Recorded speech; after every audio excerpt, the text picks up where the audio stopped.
साथियों नमस्कार। स्वागत है आपका कहानी केंद्र में। मेरा नाम है मलय भट्टाचार्य। आज मैं आपको सुना रहा हूं आर के नारायण की लिखी हुई एक कहानी, बीवी की छुट्टियां।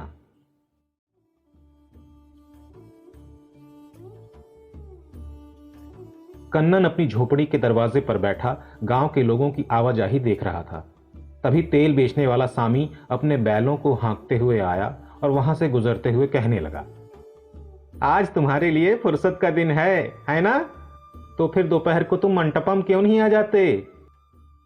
इसके बाद और भी कुछ लोग वहां से गुजरे, लेकिन कन्नन ने शायद ही किसी की तरफ ध्यान दिया हो। तेल बेचने वाले के शब्दों से वो सपनों में खो गया था।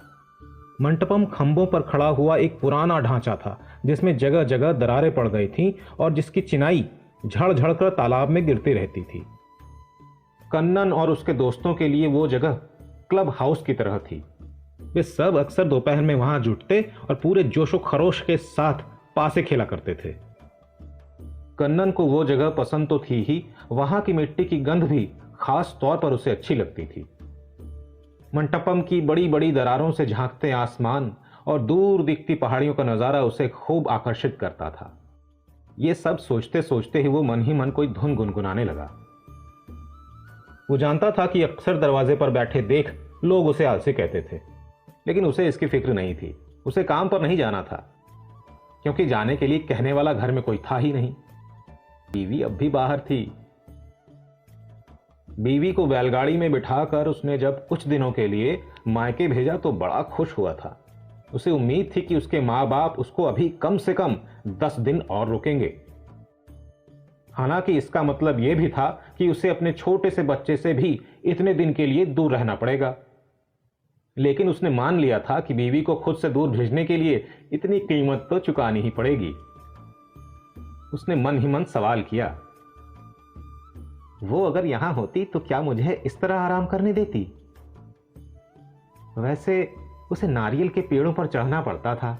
उस पर मंडराते कीड़े मकोड़े हटाकर नारियल तोड़ने होते थे। इन पेड़ों के लालची मालिकों से मोल भाव भी करना पड़ता था, तब कहीं जाकर दिन भर में 1 रुपए की कमाई हो पाती थी। बहरहाल अभी वो बीवी के ना होने का मजा ले रहा था। पूरे दिन घर में ही पड़ा रहता था। हालांकि इससे एक दिक्कत यह हो रही थी कि अब उसके पास रोज के खर्चे के लिए चवन्नी भी नहीं बची थी, और आज जब तक वो पेड़ पर नहीं चढ़ता पैसा मिलेगा भी नहीं। उसने एक अंगड़ाई ली और सोचने लगा कि अगर अभी वो पेड़ पर चढ़ा तो कैसा लगेगा। बेशक घर के पिछवाड़े में मौजूद 10 पेड़ निगाह डालने लायक हो चुके थे, यानी काम उसका इंतजार कर रहा था, बस वहां जाने की देर थी। लेकिन जाता कैसे? इतने दिनों से निठल्ले बैठे बैठे हाथ पांव अकड़ से गए थे। काम पर जाने को तैयार ही नहीं थे, बल्कि वे तो मंटपम जाने की तैयारी में थे। लेकिन वहां भी खाली हाथ जाने का क्या मतलब? अगर उसके पास 4 आने भी होते तो शायद वो शाम तक मंटपम से 1 रुपए लेकर लौट सकता था। लेकिन ये औरत ना, बीवी का ख्याल आते ही उसका मूड उखड़ गया। कभी नहीं समझ सकी कि उसके हाथ में कम से कम 1 आना होना चाहिए। कम से कम इतना हक तो उसे है। 4 आने पर भी अपना हक जताए बिना वो सालों साल से हाड़ तोड़ मेहनत किए जा रहा था। अब तो उसने इस बारे में सोचना ही बंद कर दिया था, क्योंकि इसके बारे में सोचते ही वो जोड़ घटाव गुणा भाग के जटिल काम में उलझ जाता और हाथ कुछ नहीं आता था। हां, चौपड़ पर पासे खेलते वक्त उसके लिए यही सब एकदम आसान होता था।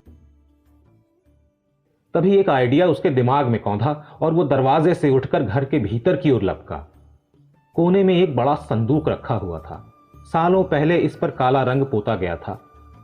घर की सभी चीजों में इस संदूक की अहमियत सबसे ज्यादा थी।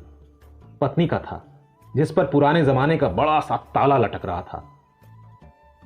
वो उसके सामने जा बैठा और ताले पर निगाह जमा दी। उम्मीद नहीं थी, फिर भी एक कोशिश की।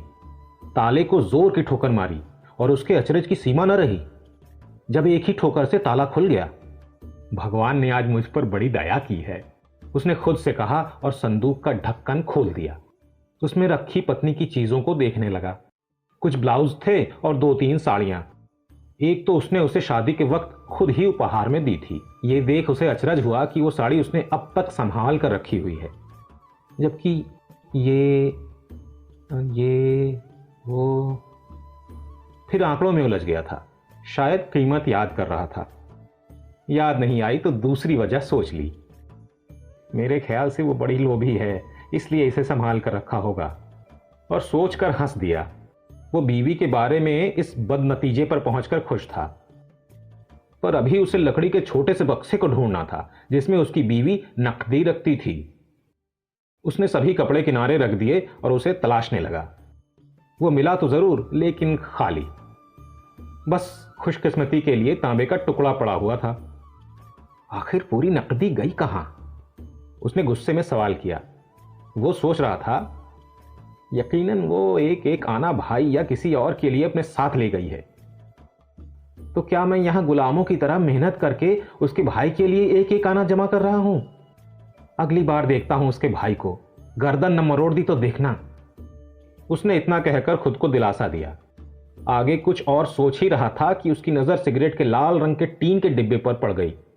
उसे हिलाकर देखा, अंदर सिक्के बज रहे थे। उस डिब्बे को देखते ही वो स्नेह से भर गया। यह डिब्बा उसके बेटे का था। एक दिन वो इसे पर्यटक बंगले के पीछे वाले कचरे के ढेर से उठा लाया था। इसे सीने से चिपकाकर दौड़ा दौड़ा आया था। इसके बाद तो वो पूरा पूरा दिन गली में इसी डिब्बे से खेलता रहता। कभी इसमें धूल मिट्टी भरता तो कभी खाली करता।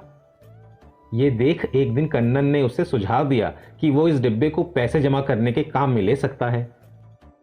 बच्चे ने पहले तो इसका जोरदार विरोध किया, लेकिन जब कन्नन ने उसे प्यार से समझाया तो खुशी खुशी राजी हो गया। बल्कि इसके बाद तो उसने योजनाएं बनानी शुरू कर दी।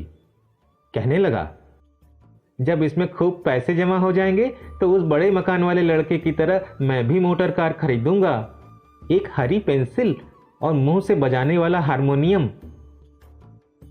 बच्चे की योजनाएं सुनकर कन्नन ठहाका मारकर हंस पड़ा था। वो डिब्बे को लोहार के पास ले गया। डिब्बे के मुंह पर ढक्कन लगवाया और उसमें सिक्के डालने के लिए एक छोटा सा कट लगवा दिया। इसके बाद तो यह डिब्बा उस छोटे से बच्चे का खजाना हो गया था। वो जब तब इसे पिता के सामने कर देता ताकि वो इसमें सिक्के डालें। फिर बीच बीच में कभी कभार उत्सुकता से भी पूछ बैठता, पिताजी क्या ये भर गया है? मैं इसे कब खोल सकता हूं? वो हमेशा यह डिब्बा मां के संदूक में साड़ियों के बीच संभाल कर रखता और तब तक नहीं सोता था जब तक ये ना देख ले कि संदूक का ताला ठीक से बंद हुआ है या नहीं। उसे देख कन्नन अक्सर कहा करता था, देखो कितनी सावधानी बरतने वाला बच्चा है, जरूर आगे चलकर कुछ बड़ा करेगा, इसे हम शहर के स्कूल जरूर भेजेंगे। लेकिन अभी तो कन्नन उस डिब्बे को हिलाकर देख रहा था। वो उसे कुछ उजाले में ले गया। सिक्के डालने वाले कट से अंदर देखकर अंदाजा करने की कोशिश की कि आखिर इसमें कितने पैसे होंगे। कुछ अनमना सा भी हुआ। ये सोचकर कि बीवी को उसके इस घटिया ख्याल के बारे में पता चल गया तो वो उसका शिकार ही कर डालेगी। लेकिन उसने अगले ही पल इस ख्याल को दिमाग से झटक दिया। डिब्बे को उल्टा कर जोर जोर से झटके देने लगा, इतनी तेज की आवाज सुनकर कोई बहरा ही हो जाए। लेकिन एक भी सिक्का बाहर नहीं गिरा। लोहार ने बहुत जबरदस्त काम किया था। ढक्कन पर जो कट लगाया था वो बिल्कुल उतना ही चौड़ा था जितनी सिक्के की मोटाई होती है। इससे सिक्का अंदर तो डाला जा सकता था, लेकिन दुनिया की कोई ताकत एक भी सिक्के को बाहर निकाल नहीं सकती थी। परेशान हो गया तो कन्नन कुछ देर के लिए रुका, अपने आप से सवाल किया, क्या मैं अपने बच्चे के पैसे निकाल कर सही कर रहा हूं? क्यों नहीं? भीतर से किसी दूसरी आवाज ने उसे भरमाया, पिता और बेटा एक ही तो हैं, और फिर तुम ये पैसे 2-3 गुना करने के लिए ही तो ले जा रहे हो। जैसे ही ये बढ़ जाएंगे इन्हें वापस लाकर फिर इसी डिब्बे में रख दोगे। इस तरह तो तुम इस डिब्बे को खोलकर अपने बेटे का फायदा ही करने वाले हो। इस विचार ने उसे राहत दी थी। अब वो किसी ऐसी चीज की तलाश में लग गया जिससे डिब्बे का सिक्के डालने वाला कट चौड़ा किया जा सके। कबाड़ पड़े सामान में काफी कुछ तलाशा, तार, बोतल की कॉर्क, बैल के पैर की बेकार नाल और भी ना जाने क्या क्या, लेकिन नुकीली धार वाला एक भी औजार नहीं मिला। उस चाकू का क्या हुआ? वो एक बार फिर बीवी के बारे में सोचकर झुंझलाया। औरत की आदत ही है हर चीज छिपाकर रखने की। या क्या पता वो उसे भी अपने साथ ले गई हो भाई के लिए। थक हारकर उसने बॉक्स को फर्श पर पटकना शुरू कर दिया, लेकिन इससे उस डिब्बे की शक्ल सूरत ही बिगड़ी। सिक्के बाहर नहीं निकले। उसने घर के चारों तरफ नजर दौड़ाई। दीवार पर गड़ी कील में भगवान की तस्वीर लटकी हुई थी। उसने लपक कर वो तस्वीर उतारी और नीचे रख दी। इसके बाद कील उखाड़ ली। इसी बीच भगवान की तस्वीर पर नजर पड़ी तो कुछ असहज हो गया। आंखें उनके पैरों की ओर झुका ली और फिर अपने काम में लग गया। पत्थर का एक टुकड़ा ले आया और डिब्बे के मुंह पर कील रखकर दूसरे हाथ से उससे ठोकरें मारने लगा। लेकिन कील फिसल गई और पत्थर उसके अंगूठे पर जा लगा। नीला पड़ गया, दर्द से कराह उठा। गुस्सा भी आया और डिब्बे को दूर फेंक दिया। फिर कोने में पड़े उस डिब्बे की तरफ देखकर घृणा से कहा, कुत्ते कहीं के। कुछ देर वो अपना अंगूठा सहलाते हुए बैठा रहा। फिर उस टीन के लाल डब्बे की तरफ देखकर बोला, अब मैं देखता हूं तुझे। वो रसोई में गया और दोनों हाथों से पत्थर की सिल उठा लाया। उसे उसने ऊंचा उठाया और डिब्बे पर दे मारा। ये चोट काफी थी। डिब्बा चपटा होकर इधर उधर से फट भी गया था। ये देखते ही कन्नन भूखे की तरह उस पर झपट पड़ा। अंगुलियां डालकर सिक्के निकाले और उसे गिनने लगा। 6 आना और 3 पैसे थे।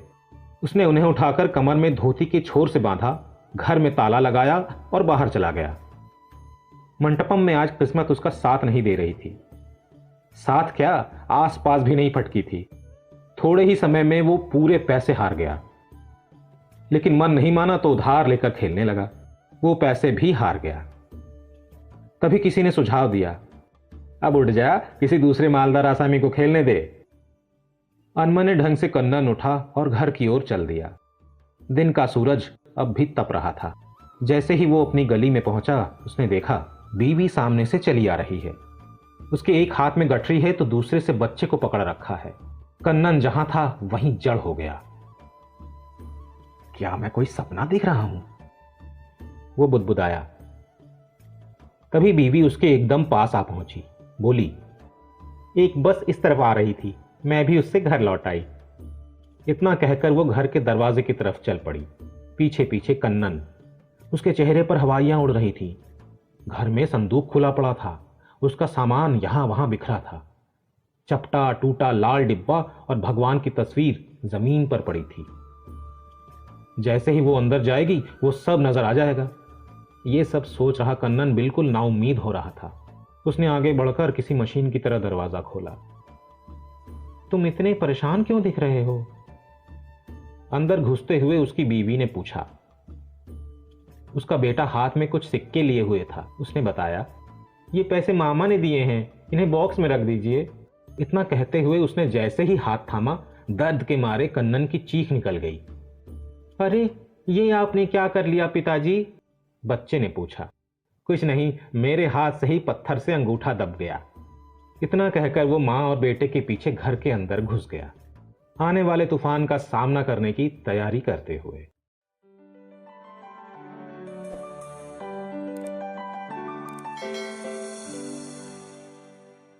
तो साथियों, ये कहानी आपको कैसी लगी? कमेंट सेक्शन में जरूर बताइए। ऐसे ही और भी रोचक कहानियों को सुनने के लिए मेरे चैनल के साथ जुड़े रहिए। अगर अभी तक आपने चैनल को सब्सक्राइब नहीं किया है तो सब्सक्राइब जरूर कर लीजिए। बेल आइकन के ऑल नोटिफिकेशन को ऑन जरूर कर दीजिएगा ताकि नई कहानी आने पर आपको सबसे पहले पता चल सके। मुंशी प्रेमचंद और सुभद्रा कुमारी चौहान की कहानियों को भी सुन सकते हैं आप मेरे चैनल पर। कहानियां सुनने में अच्छी लग रही हैं तो उसे लाइक जरूर करिए और अपने जानने वालों में शेयर भी करिए ताकि दूसरे भी इसका आनंद ले सकें। अगली कहानी के साथ मैं जल्दी ही उपस्थित होता हूं। तब तक के लिए शुभकामनाएं।